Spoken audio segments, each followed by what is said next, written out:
Right ఇక అహ్మదాబాద్ లో ఘోర విమాన ప్రమాదంపై మరిన్ని డీటెయిల్స్ అజయ్ లైవ్ లో అందిస్తారు. అజయ్, ఫ్లైట్ క్రాష్ ఘటనపై అప్డేట్స్ ఏంటి? అహ్మదాబాద్ ఘోర విమాన ప్రమాద ఘటన జరిగిన తర్వాత దాదాపు 246 మంది మరణించారు.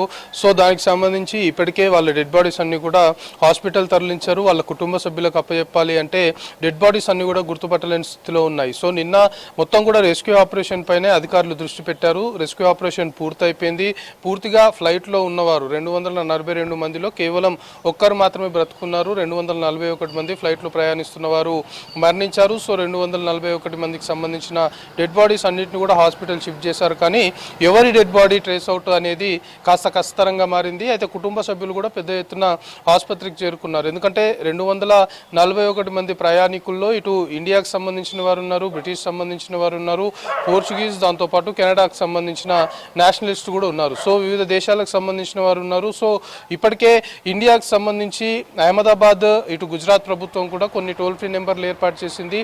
ఆ టోల్ ఫ్రీ నెంబర్లను సంప్రదించడం కావచ్చు, అహ్మదాబాద్ సివిల్ ఆసుపత్రికి చేరుకుంటే అక్కడ మృతదేహాలు ఉంటాయి అంటూ ఒక ఇన్ఫర్మేషన్ ఇచ్చిన పరిస్థితి. ఇటు బ్రిటిష్ సంబంధించిన నేషనలిస్ట్ కూడా ఉన్నారు.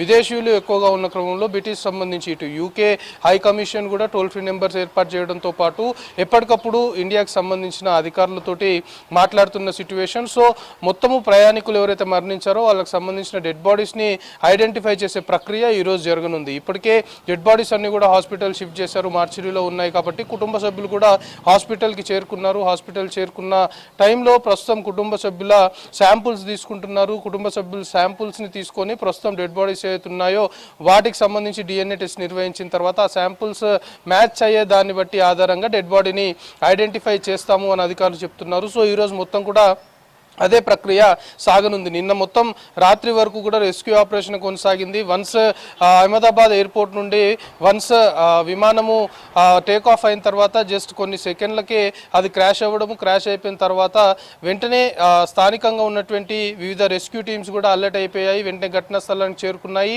అక్కడ రెస్క్యూ ఆపరేషన్ నిర్వహించాయి. సో నిన్న మొత్తం కూడా రెస్క్యూ పైన, ఎందుకు అంటే విమానంలో ఉన్నవారు అందరూ కూడా మరణించారు అని తెలుసు. దాని తర్వాత ఆ బిల్డింగ్ ఏదైతే ఉందో జీజే మెడికల్ కాలేజ్ సంబంధించిన బిల్డింగ్ లో క్షతగాత్రులు ఉన్నారు. ఇప్పటికే మెడికోలు 5 మరణించగా ఇతరులు కొందరు గాయపడ్డారు. వారందరూ కూడా ట్రీట్మెంట్ తీసుకుంటున్న పరిస్థితి. సో క్షతగాత్రుల్ని ఆ గోల్డెన్ అవర్ లోనే హాస్పిటల్ తరలిస్తే అక్కడ మెడికల్ కాలేజ్ సంబంధించిన దాంట్లోనైనా కాస్త మృతుల సంఖ్య తగ్గించే అవకాశం ఉంటుంది. కాబట్టి రెస్క్యూ ఆపరేషన్ పైన నిన్న మొత్తం కూడా అధికారులు దృష్టి పెట్టారు. సో రెస్క్యూ ఆపరేషన్ పూర్తయిపోయింది. ఆ విమానంలో ఉన్నవారు మృతి చెందారు అని నిర్ధారించుకున్న తర్వాత రెస్క్యూ ఆపరేషన్ లో భాగంగా ఇటు సివిలియన్స్ ఎవరైతే గాయపడ్డారో లేకపోతే సివిలియన్స్ ఎవరైతే ఈ అటాక్ లో పూర్తిగా ఇబ్బందులు పడ్డారో వాళ్ళందరినీ కూడా హాస్పిటల్ తరలించారు. మరణించిన వారిని కూడా బాడీస్ ని హాస్పిటల్ తరలించడంతో పాటు గాయపడ్డ వారిని, క్షతగాత్రులందరినీ కూడా హాస్పిటల్ తరలించి ప్రస్తుతం ట్రీట్మెంట్ అందిస్తున్న పరిస్థితి. సో ఈ రోజు డిఎన్ఏకి సంబంధించి ఆ పరీక్షలన్నీ పూర్తయిపోయిన తర్వాత డెడ్ బాడీస్ ఈ రోజు సాయంత్రం వరకు కూడా కుటుంబ సభ్యులకి అప్పచెప్పే అవకాశాలు అయితే ఉన్నాయి. దాంతోపాటు ఈరోజు ప్రధానమంత్రి నరేంద్ర మోదీ కూడా ఇటు ఘటనా స్థలానికి చేరుకొని ఘటనా స్థలంలో ఘటన జరిగిన తీరు అనుకోవచ్చు, ఆ స్థానికంగా ఉన్న ప్రజలతో మాట్లాడడము, దాంతోపాటు ఇటు ఏవియేషన్ సంబంధించిన అధికారులతో కూడా పూర్తిగా ఈ ప్రమాద ఘటనకు సంబంధించి పూర్తి వివరాలు తీసుకొని ఉన్నారు. దాని తర్వాత హాస్పిటల్ చేరుకొని ఇటు కుటుంబ సభ్యులు ఎవరైతే మృతి చెందారో మృతుల కుటుంబ సభ్యులతో మాట్లాడడంతో పాటు ఎవరైతే క్షతగాత్రులు ఈ ఘటనలో గాయపడ్డ వారు ఉన్నారో వాళ్ళని కూడా నరేంద్ర మోదీ పరామర్శించిన తర్వాత హాస్పిటల్ సంబంధించి వాళ్ళకు అందుతున్న వైద్య సేవలు అనుకోవచ్చు, ఇతరేతర అంశాలపైన పూర్తి స్థాయిలో కూడా